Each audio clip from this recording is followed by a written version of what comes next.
Hello friends, आज की video में हम देखेंगे कि एंड्रॉयड एक्टिविटी में जो default code Android studio automatically add कर देता है उसका क्या मतलब है। तो एंड्रॉयड स्टूडियो में एक नया प्रोजेक्ट स्टार्ट करते हैं। अगर आपको ये पता नहीं है कि किस तरह से नया प्रोजेक्ट स्टार्ट करना है तो आप मेरे पुराने वीडियोस को चेक कर सकते हैं। उसमें हमने डिटेल में ये समझा था कि किस तरह से नया प्रोजेक्ट स्टार्ट होता है। तो एक नया प्रोजेक्ट स्टार्ट होते ही सबसे पहले जो फाइल क्रिएट होती है उस फाइल का नाम है मेन एक्टिविटी डॉट जावा, और इस main activity dot Java file के अंदर जावा का कुछ कोड प्रीडिफाइंड लिखा हुआ है, डिफॉल्ट कोड यहाँ पे लिखा हुआ है। तो इस डिफॉल्ट कोड में कौन कौन सी लाइंस हैं और उन लाइंस के क्या क्या मतलब होते हैं, इसे ही हमने इस वीडियो में आज समझना है। इस लाइन में जो कोड लिखा हुआ है ये कोड आपके पैकेज नेम को डिस्प्ले कर रहा है। तो हमारे पैकेज का नाम है com.example.myapplication। पैकेज एक ऐसा कंटेनर है जिसके अंदर हम क्लासेस को प्लेस करते हैं। दैट मींस कि इस एप्लीकेशन में जितनी भी क्लासेस हम यूज करेंगे वो क्लासेस इस पैकेज के अंदर होंगे। आप इसे ऐसे भी समझ सकते हैं कि ये जो com.example.myapplication है ये फोल्डर्स के नाम है। कॉम नाम का एक फोल्डर होगा, उसके अंदर एक एग्जाम्पल नाम का फोल्डर होगा, और उस एग्जाम्पल के अंदर एक फोल्डर है जिसका नाम है माई एप्लीकेशन। तो आपकी जितनी भी क्लासेस होंगी वो इस माई एप्लीकेशन के अंदर हमने प्लेस करके रखी हुई हैं। सेकेंड लाइन में हमारी एक बंडल क्लास को इंपोर्ट कर रखा है। अब ये जो बंडल क्लास है इसका काम ये है कि जब आप मल्टीपल कंपोनेंट्स के बीच में डेटा ट्रांसफर करते हैं, हमें ये पता है कि जब हम एक कंपोनेंट से दूसरे कंपोनेंट पे वर्क करते हैं तो उसके लिए हम इंटेंट यूज करते हैं।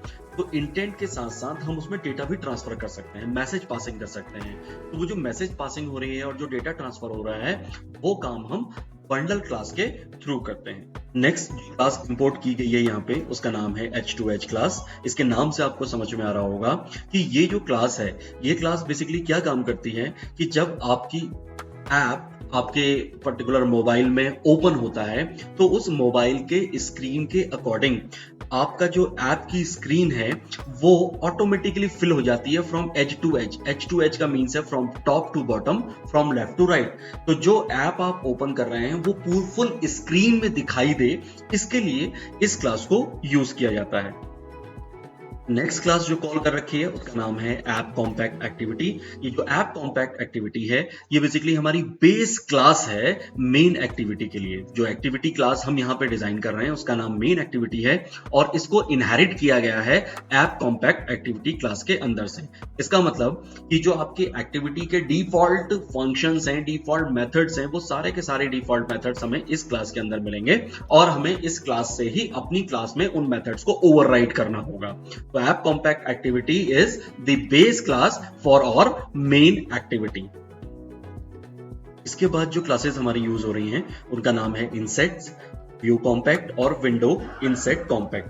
ये तीनों क्लासेस यूज की जाती हैं। सिस्टम बार जैसे कि आपका स्टेटस बार होता है, नेविगेशन बार होता है, वो आपके ऐप में किस तरह से वर्क करेगा और किस तरह से वो टॉप और बॉटम व्यू में दिखाई देगा, और आपका जो आपकी जो ऐप की स्क्रीन है वो स्क्रीन इन सिस्टम बार्स से किस तरह से एडजस्ट करेगी या किस तरह से उनसे रिफ्लेक्ट करेगी, ये काम करने के लिए हमारे पास ये तीनों क्लासेस यहाँ पे बनी हुई हैं। तो इन सारी क्लासेस को कहीं ना कहीं इसलिए इंपोर्ट किया जा रहा है ताकि इन क्लासेस को हम अपने एप्लीकेशन के अंदर यूज कर पाए। तो आते हैं हम अपनी एक्टिविटी क्लास के अंदर। तो यहाँ पर एक क्लास बनाई गई है जो पब्लिक व्यू है जिसका क्लास, देन हमारी क्लास का नाम है मेन एक्टिविटी और ये इनहेरिट की गई है ऐप कॉम्पैक्ट एक्टिविटी क्लास से, राइट। तो ये जो मेन एक्टिविटी है ये बेसिकली आपकी फर्स्ट स्क्रीन है जो ऐप लॉन्च होते ही आपको दिखाई देती है, और ये जो मेन एक्टिविटी है इसके अंदर एक मेथड डिफॉल्ट बना हुआ है जिसका नाम है ऑन क्रिएट मेथड। तो इन लाइंस को वन बाय वन समझते हैं। पहली लाइन यहाँ पे लिखी हुई है @override। @override का मतलब है कि ये जो मेथड है ये हमने नहीं बनाया है मेथड, ये एक डिफॉल्ट मेथड है जो हमारी बेस क्लास में बना हुआ है। अब हमारे पास बेस क्लास कौन सी है? बेस क्लास है हमारी app compact activity. That means means कि जो ऑन क्रिएट मेथड है, ये ऑन क्रिएट मेथड इस ऐप कॉम्पैक्ट एक्टिविटी क्लास के अंदर बाय डिफॉल्ट बना हुआ है। हम अपनी मेन एक्टिविटी क्लास के अंदर भी इस मेथड को डिफाइन करना चाह रहे हैं, इसलिए हमने अपनी बेस क्लास जो हमारी ऐप कॉम्पैक्ट एक्टिविटी है, यहां से इस मेथड को ओवरराइड कर रखा है। दैट मींस कि मेन एक्टिविटी के अंदर ऑन क्रिएट मेथड ये वाला यूज होगा, ना कि बेस क्लास वाला। इसलिए इस मेथड को हमें ओवरराइड करना पड़ता है। अगर आपने जावा पढ़ी है तो आपको पता है कि जावा में जब हम लोग किसी मेथड को ओवरराइड करते हैं तो वहां पे @ओवरराइड नहीं लिखते हैं, लेकिन एंड्रॉइड में ये फैसिलिटी है कि यहां पर हमें ये @ओवरराइड लिखना पड़ता है, जिससे हमें ये समझ में आ जाए कि ये जो मेथड है ये डिफॉल्ट मेथड है जो किसी बेस क्लास में बनाया गया होगा।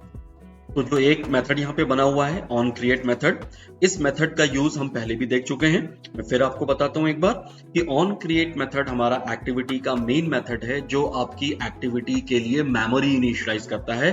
तो जितनी भी मेमोरी इनिशियलाइजेशन वाला काम है या जो स्क्रीन आपको दिखाई दे रही है वो स्क्रीन किस तरह से दिखाई देगी, वो सारा काम हम ऑन क्रिएट मेथड के अंदर करते हैं। तो समझते हैं इसको।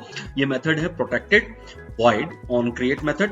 वॉइड का मतलब है कि ये किसी भी वैल्यू को रिटर्न नहीं करेगा। प्रोटेक्टेड का मतलब है कि इस मेथड को इनहेरिट तो किया जा सकता है, लेकिन इस मेथड को हम with the help of class object call नहीं कर सकते, इसलिए यहां पे प्रोटेक्टेड लिखा हुआ है।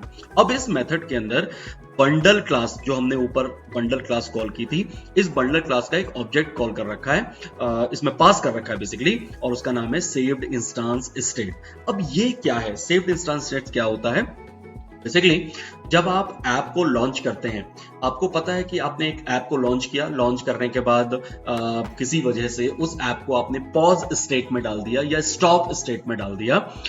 जैसे कि आपने सपोज आपने व्हाट्सएप ओपन किया है और व्हाट्सएप के ऊपर आपने क्या किया कि एक वीडियो को लॉन्च किया, तो वीडियो जैसे ही लॉन्च हुआ ऑटोमेटिकली यूट्यूब ओपन हो गया। अब जब यूट्यूब वाला ऐप ओपन हुआ तो आपका जो व्हाट्सएप है वो बैकग्राउंड में चला गया, यानी कि पॉज स्टेट और पॉज के बाद स्टॉप स्टेट में चला गया। अब जब आपका यूट्यूब आप बंद करेंगे, ऑटोमेटिकली व्हाट्सएप आपको फिर से दिखने लगेगा। तो कैसे पता लगेगा कि व्हाट्सएप की किस स्टेट में हम पहले थे? इसको सेव्ड इंस्टांस स्टेट बताता है। तो जैसे ही आपका ऐप पॉज या स्टॉप स्टेट में चला जाता है तो सेव इंस्टांस स्टेट क्या करता है, उस ऐप की स्टेट को जो उस वक्त थी उसको सेव कर लेता है, ताकि जब नेक्स्ट टाइम आप उस ऐप को ओपन करें तो जो प्रीवियस स्टेट उसकी थी वही स्टेट आपको उसमें दिखाई दे। तो इसलिए ये ऑब्जेक्ट यहां पे यूज किया जाता है, सेव्ड इंस्टांस स्टेट। एक और लाइन लिखी हुई है जिसमें लिखा है सुपर डॉट ऑन क्रिएट, और सेव्ड इंस्टेंट स्टेट का जो ऑब्जेक्ट है वो इसमें पास किया गया है। इसका मतलब ये है कि जो ऑन क्रिएट मेथड यहां पे बना हुआ है, इसकी जो इंस्टांस स्टेट थी इसको हमने पास किया है ऐप कॉम्पैक्ट एक्टिविटी के बेस मेथड के अंदर। सुपर डॉट ऑन क्रिएट का मेथड मतलब ये है कि यहाँ पे जो ऑन क्रिएट मेथड कॉल होगा ये आपकी बेस क्लास के अंदर बनाया गया है, राइट। तो बेस क्लास के अंदर हमारा जो ऑन क्रिएट मेथड है जिसका काम है आपके ऐप के लिए मेमोरी इनिशियलाइज करना और उसके लिए स्क्रीन क्रिएट करना, तो वो सारा काम एक्चुअली ऐप कॉम्पैक्ट एक्टिविटी के अंदर बाय डिफॉल्ट लिखा गया है। तो उस मेथड को यहाँ पे कॉल कर रखा है with the help of super keyword. Next line में H2H क्लास कॉल की गई है और उसमें एक इनेबल मेथड कॉल कर रखा है और इसके अंदर एक पैरामीटर पास किया है दिस का मतलब है इस एक्टिविटी का ऑब्जेक्ट यहाँ पे पास किया गया है। दैट मींस कि ये क्लास क्या करेगी, आपकी एक्टिविटी की स्क्रीन को from top to bottom, left to right, पूरी स्क्रीन में H2H इनेबल कर देगी और वो स्क्रीन आपको दिखने लगेगी। अब उस स्क्रीन के ऊपर क्या दिखेगा ये आपको नेक्स्ट लाइन शो करेगी। यहां पर एक मेथड कॉल कर रखा है जिसका नाम है set content view. Set content view का मतलब है कि ये जो जावा का कंटेनर है आपका, इस कंटेनर के ऊपर आपको क्या दिखाई देगा। तो हमने एक बार डिस्कस किया था प्रीवियस वीडियो में कि हमारे पास एक लेआउट फाइल है जिसका नाम है activity_main.xml। अगर आपको यहाँ पे दिखाई दे रहा है, ये देखिए, ये वाली लेआउट फाइल होती है जो हमें जावा फाइल के ऊपर दिखाई देती है। तो वो कैसे दिखाई देती है, उसके लिए हमारे पास ये मेथड है जिसका नाम है सेट कंटेंट व्यू। अब इस सेट कंटेंट व्यू के अंदर लिखा हुआ है r.layout.activity_main। अब इसका मतलब क्या है, यहाँ पर ये जो R है ये बेसिकली RES फोल्डर होता है। हमने प्रीवियस वीडियोस में फोल्डर स्ट्रक्चर्स भी देखा है ऐप प्रोजेक्ट का। तो यहाँ पे देखते हैं ये जो ऐप फोल्डर है हमारा, इस फोल्डर के अंदर देखिए 3rd नंबर पे ये फोल्डर है जिसका नाम है RES फोल्डर। तो इस RES फोल्डर को जावा में हम रिप्रेजेंट करते हैं वर्ड से। उसके बाद है डॉट लेआउट, तो RES फोल्डर के अंदर देखते हैं, यहाँ पे लेआउट फोल्डर है। इस लेआउट फोल्डर के अंदर अगर आप जाएंगे तो आपको एक फाइल मिलेगी जिसका नाम है activity_main.xml। तो इसको लिखने का जो जावा में तरीका है वो ये है r.layout.activity_main।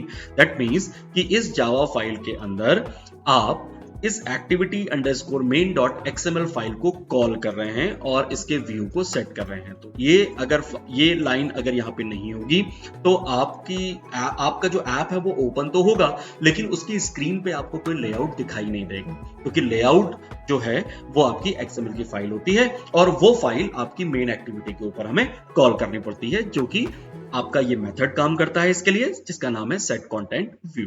इसके बाद आपका एक लिसनर कॉल किया गया है जो व्यू कॉम्पैक्ट के ऊपर कॉल कर रखा है, जिसका नाम है set on apply windows insets listener.